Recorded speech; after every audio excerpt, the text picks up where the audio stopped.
네, 반갑습니다. 저희 글래스TV를 맡고 있는 박성조라고 합니다. 이번 컨퍼런스에서 디지털 사이니지 미디어를 활용한 옴니채널 브랜딩 전략이라는 주제로 여러분께 발표를 하게 되었습니다. 이번 컨퍼런스의 테마가 구매를 커뮤니케이션 하라인데요. 탑사인에서 그 주제를 잘 잡았다는 생각이 듭니다.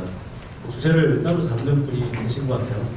그래서 일단 이제 이번 컨퍼런스에 대한 발표 의뢰를 받았을 때도 좀 고민을 했었는데, 과연 이제 뭐 흘러가는 이제 새로운 이제 리테일 트렌드에서 과연 어떤 역할을 디지털 사이니지 미디어가 할 수가 있는가, 이 내용에 관해서 오늘 좀 말씀을 좀 드리려고 합니다.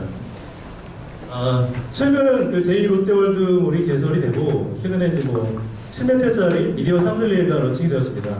아시다시피 뭐 DDP라든지 그리고 이제 최근에 런칭할 코엑스몰 같은 경우에도 디지털 사이니지가 이제 본격적으로 그 시설 내에 이제 비치가 되고 있습니다. 이른바 엔터테인먼트 몰의 이제 등장인데요. 기존에 있었던 이제 몰의 특징들이 엔터테인먼트 요소와 결합되면서 새로운 쇼퍼테인먼트를 경험할 수 있는 공간으로 탈피를 하고 있습니다. 디지털 사이니지 사업은 전통적으로 그 5개 광고의 한 측면으로 이제 거론이 되어 왔습니다. 일반적으로 이제 그 아날로그 광고보다는 새로운 이제 혁신적인 시스템적인 이슈로 해서 디지털 5개 광고라는 이슈가 나왔었고요. 이런 디지털 5개 광고 측면은 아시다시피 이제 통신사라든지 제조사, 그다음에 뭐 플랫폼사, 광고 대행사들이 야심차게 이제 투자를 하고 시작했던 부분이었습니다.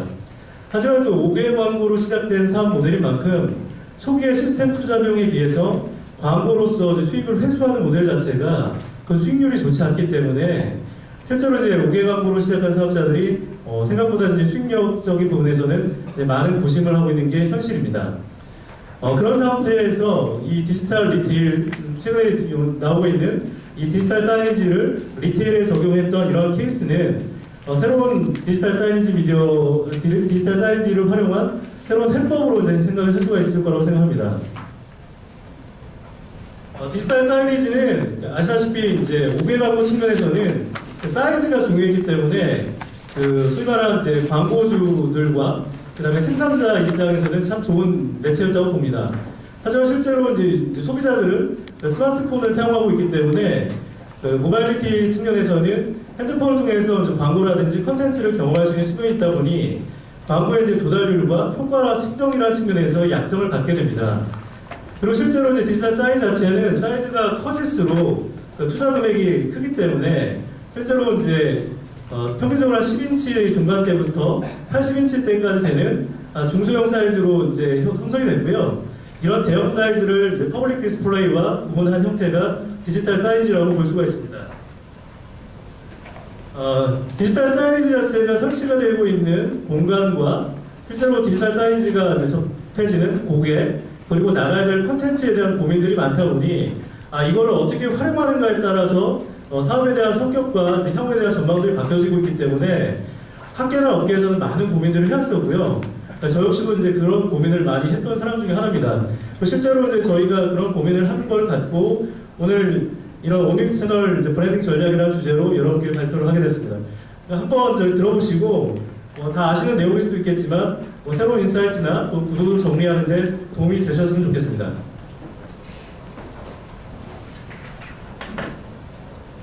기본적으로 최근에 오프라인 유통 부분에서 최근의 화두는 단연 이제 옴니채널이라는 전략이죠. 옴니채널의 기본 이제 마인드는 그 고객이 어제의 고객이 오늘의 고객이 아니다라는 인식에서 출발을 하고 있습니다. 이른바 스마트 컨슈머, 똑똑한 고객의 등장인 거죠. 고객이 이제 물건을 살 때는 예전처럼 오프라인 매장에서만 사는 게 아니라 실제로 이제 모바일을 통해서 가격을 비교하거나 정보를 검색하는 형태로 실제로 조금 더 이제 깐깐한 소비자가 됩니다. 이런 부분들을 이제 스마트 컨슈머 또는 스마트 쇼퍼라고 불려지는데요. 실제로 이런 스마트 컨슈머 같은 경우가 급격히 확산이 돼서 2013년 IBM 자료에 따르면은 전체 온라인 쇼퍼의 50%가 이제 스마트 컨슈머라고 평가를 하고 있습니다. 그 스마트 컨슈머가 나오는 이유는 결과적으로 얼마나 발품을 많이 파느냐에 따라서 물건을 싸게 살 수가 있기 때문입니다. 실제로 이제 매장에서 물건을 지원했다라고 해도 이제 핸드폰으로 직접 가격을 검색을 하고 실제로 이 가격이 이제 합리적인 가격인가를 판단하신 경험도 여러분께서는 다 있으실 겁니다. 이러한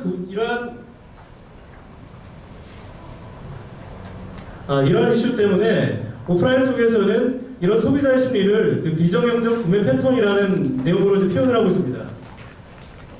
쉽게 말씀드려가지고 온라인 채널들, 그 다음에 오프라인 채널, 기타 광고나 여러 가지 채널을 통해서 물건을 구매했던 과거와는 다르게 모바일 검색을 통해서 다양한 온라인 사이트와 접점 매장을 확보를 하여서 고객들이 어느 매장에서 어떻게 구매할지 예측이 안 되기 때문에 이를 리테일에서는 비정형적 구매 패턴이라는 표현을 쓰고 있습니다.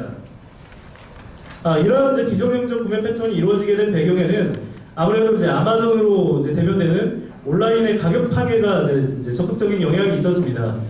아시다시피 이제 그 매장에 들어가게 되면 가격이란 정보는 공유하거나 검색하기 쉽지 않았었는데 아마존에서 이제 오프라인 상품이 가격이 파괴가 되면서 소비자들이 이제 혼란을 하게 됩니다. 이 상품 가격이 이렇게 쌌단 말이야? 라는 인식 때문에 온라인 창에서의 가격이라는 이슈는 오프라인에서의 가격이라는 이슈로 경쟁할 수 있는 상대가 안 된 거죠. 그러다 보니까 오프라인 매장들이 이러한 이제 가격이라는 이슈에서 벗어난 새로운 생존 전략들이 필요하겠다라는 인지를 하게 됩니다. 그러다 보니 기존에 아마존의 성장과 함께 싱글 채널과 이제 멀티 채널, 그 다음에 최근에 있는 옴니 채널에 이르기까지 다양한 이제 채널링 전략을 구사하게 됐습니다. 아마존 자체가 여러 가지 상품을 많이 팔고 다양한 물류 서비스와 이제 배송 서비스를 제공하다 보니 고객이 경험하는 서비스들은 가격적인 측면에서는 상당한 인사이트를 받게 됩니다. 그러다 보니 오프라인 매장에 이제 살아날 방법은 결과적으로 가격적인 측면 외에 또 다른 얘기를 해야 되는 이슈가 생겼는데 그런 것들이 많은 이제 옴니채널을 고민하게 된 계기가 됩니다. 실제로 이제 오프라인 유통 쪽에서 그 부제인 컴퍼니 쪽에서 리서치 사인 부제인 컴퍼니 같은 경우에는 옴니채널을 준비를 하지 않으면은 2015년에는 15에서 30%의 판매 손실을 예측할 수가 있다고 보고 있고요. 앞으로 그 손실폭은 이제 크다고 생각하고 있습니다. 최근에 롯데그룹 같은 경우에도 그 온라인 쪽 매출액이 2014년 매출액의 34%를 차지하고 있고 2조 8천억 정도를 차지하고 있고 온라인 매출이 이제 커질수록 떠오르는 고민이 있죠. 그러면 이제 오프라인 매장을 그러면 어떻게 할 것이냐? 오프라인 매장을 죽일 수도 없기 때문에 오프라인 매장을 갖고 또 어떤 역할로 탈바꿈을 할 것이냐라는 고민을 하게 됩니다. 정리를 드리면 옴니채널이라는 자체는 그 고객 중심으로 채널을 통합하여 일관된 커뮤니케이션을 제공하여 고객 경험을 극대화하는 전략인데요. 그래서 여기서 나오는 것들이 이제 심리스 익스피리언스라는 용어가 나오죠. 이런 내용들은 그 온라인 자체의 기능들이 이제 가격을 비교하고 검색하는 리서치적 툴이 되고 오프라인 기능은 실제로 그 매장에서 브랜드를 경험하는 익스피리언스 존이라는 형태로 해서 온라인과 오프라인에 대한 역할들이 구별이 되게 됩니다. 실제로 거래를 갖고 온라인에서 구매를 하든 오프라인에서 구매를 하는 것은 고객의 마음인데요. 가격을 갖고 본다면 온라인에서 구매를 할 거고 어떤 서비스나 혜택, 그 다음에 내가 이제 백화점에 가서도 이런 AS 문제라든지 어떤 대우를 받고 싶다고 하면 백화점을 선택하는 것처럼 오프라인 매장은 어떤 경험적인 측면이 부각이 될 것입니다. 실제로 이제 이러다 보니 오프라인 스토어라는 개념 자체가 많이 바뀌고 있는 거죠. 스토어라는 공간이 물건을 팔아야 되는 이슈가 있는 것들이 아니라 고객한테 어떤 만족스러운 브랜드 경험을 제공하자는 측면이다 보니 매장이라는 개념 자체가 바뀌고 있습니다. 1차적으로 이제 디지털 사이니지가 초기에는 5개 광고의 하나의 캠페인 성격으로 해서 CJ몰에서 사당역에서 진행했던 이런 브랜드 체험존이나 또는 홈플러스에서 진행했던 모바일 쇼핑점처럼 일종의 이제 사이니지의 이제 확대 차원에서 진행된 케이스가 많았는데요. 이런 것들을 이제 소위 말한 그 광고 행사 쪽에서는 디지털 익스피리언스라는 용어로 써서 디지털 경험을 통해서 구매를 좀 편하게 하자, 경험을 편하게 하라의 이슈였는데요. 실제로 이제 브랜드에서 바라보는 시각은 요거랑 좀 다릅니다. 브랜드 쪽에서는 특히 이제 패션과 뷰티에서는 이런 디지털적인 경험 외에도 실제로 중요한 거는 디지털적인 경험이 아니라 고객이 얻는 이제 브랜드적인 경험이기 때문에 전통적인 BTL 프로모션을 활용해서 대응을 하고 있습니다. 실제로 이제 브랜드 팝업 스토어가 그 대표적인 예인데요. 실제로 이런 이제 그 커피 스미스, 가로수길에 있는 커피 스미스 같은 경우가 브랜드 팝업 스토어의 이제 대표적인 사례로 꼽히고 있고요.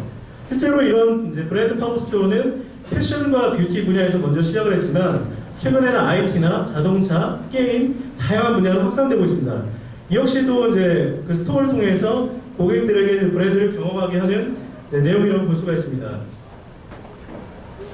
이러한 옴니채널의 핵심은 바로 이제 구매와 관련된 경험을 제공해서 고객들에게 이제 브랜드 로열티를 형성하는 단계에 있습니다.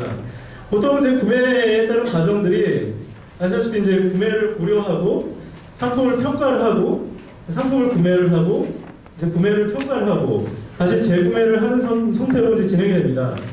여기서 이제 중요한 것이 이제 구매를 평가하는 단계입니다. 구매를 한 이후에 이 제품을 내가 잘 샀나, 싸게 샀나, 내가 이 제품에서 원하는 기능이 구현되나라는 구매를 평가하는 단계인데요. 보통은 이제 이 구매를 평가할 때 본인이 구매하기 전에 사전에 이제 상품 평가 단계에서 제3자, 이제 블로거라든지 뭐 지인들이 평가한 단계를 이제 관여를 하게 됩니다. 그래서 블로그라든지 제3자가 봐서 이제 상품 자체가 우수하다고 하면은 상품 선택할 때 조금 더 현장에 선택을 하고 실제로 이제 그 상품을 내가 썼을 때 실제로 그 가격에 대비해서 만족을 하면은 그 제품에 대한 만족도하고 신뢰도가 높여지게 되겠죠. 그러다 보니 일반적인 고객 구매 과정 자체는 이전에 이제 구매 평가를 어떻게 하느냐에 따라서 총선 고객 구매 과정처럼 사이클이 좀 짧아지게 됩니다. 이런 식의 과정을 맥킨지에서는 컨슈머 디시전 전이라는 표현을 쓰고 있습니다. 쉽게 말씀드려서 이제 외부에 보이는 큰 사이클이죠.